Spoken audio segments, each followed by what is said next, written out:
It's now June, and I thought I'd recap on how my results have gone up until the end of May. So 5 months have passed, and let's see how I've gone hitting my goals. So as you will see, these are my goals that I set at the beginning of the year, and I've been tracking these every month to see whether or not I am on track. So let's have a quick look at turnover. So with turnover, I've now risked over 82 million, and on the staked side, which is how most people look at their returns, I've staked just over $2.5 million with over $1 million bet this year. Now, obviously I'm hitting over 1 million bets because I'm automating everything, and by doing that I don't have to sit there and manually place the bets.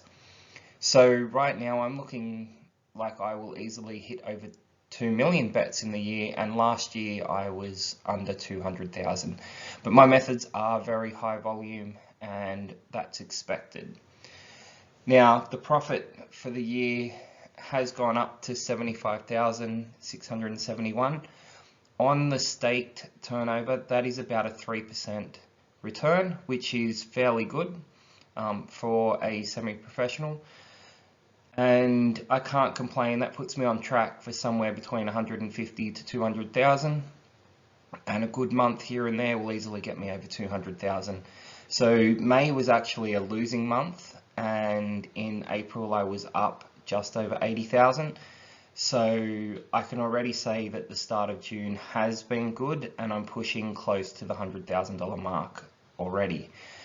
So there's no concerns about profit at all, and whether I will hit that 200,000. Now, diversification is where I'm struggling a little bit.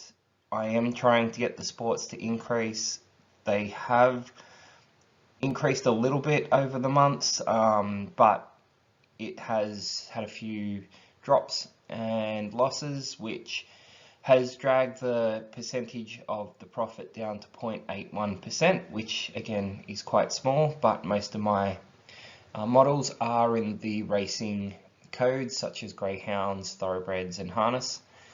So it does look like in June it's having a good run, and I'm hoping to get that up to maybe 1 or 2% by the end of June. I'm still collecting new data, finding a few issues, particularly around some values that I want to collect that I don't seem to be able to get. I'm reaching out to some people around those, and I am looking at automated trading, but it's not a massive focus area. I've done a bit more with it and tried a few things, but nothing seems to really be working at the moment around that. And the manual betting's going okay, with a bit of cricket running during the last few months, and that's generally where I'll put the manual bets on, and a little bit in the Aussie rules. Now, my approach is definitely still learning, still watching lots of stuff, reading some new books that I've bought, and definitely on the forums communicating with other people that are profitable. So overall, my progress is going okay.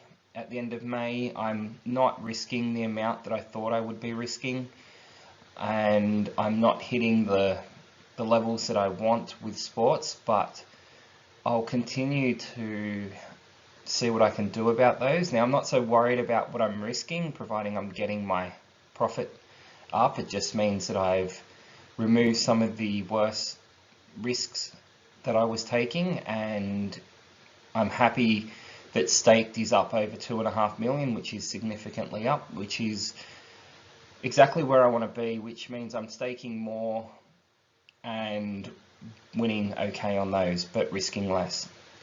The sports is really my area where I really need to find out how I can increase that profit, because I know sports betting is the area that's going to be growing more than racing. So here's the chart to the end of May. You'll see I took a bit of a dip in May. It's come back down, and that was just some bad variance I had a look at a few things to see where I could de-risk after that variance, but it was essentially around 10 days where I just lost every day, which is very unusual. And those days were up to like $8,000, $9,000 in losses in the one day. Now it has recovered a bit since then in June, and I am back to above that 90,000 mark, but May was a very frustrating month. And that happens when you're sports betting. You just need to write it out and check if something has changed, and if you can't work out why it's losing, it's probably just a bad period in variance. And considering the very good start I had to this year, it's not unexpected that there would be periods of downturn, especially over winter when in racing there's not many high stakes races, so you're getting horses run that are not as consistent, and trainers trying out different things. So based on the less prize money, the horses are just harder to predict.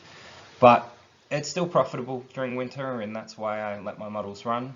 And hopefully come August, we are back into the start of the horses that want to compete in spring racing, and we should start to skyrocket the results again then as well.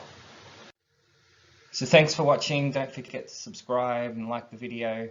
I will get out another one on the $1 and 1 lays possibly this week or next week, and I'll start to put together a few other videos that are a bit more educational. Hopefully you've enjoyed the video, and I'll leave it there. If you're betting this week, hope you win. Thanks.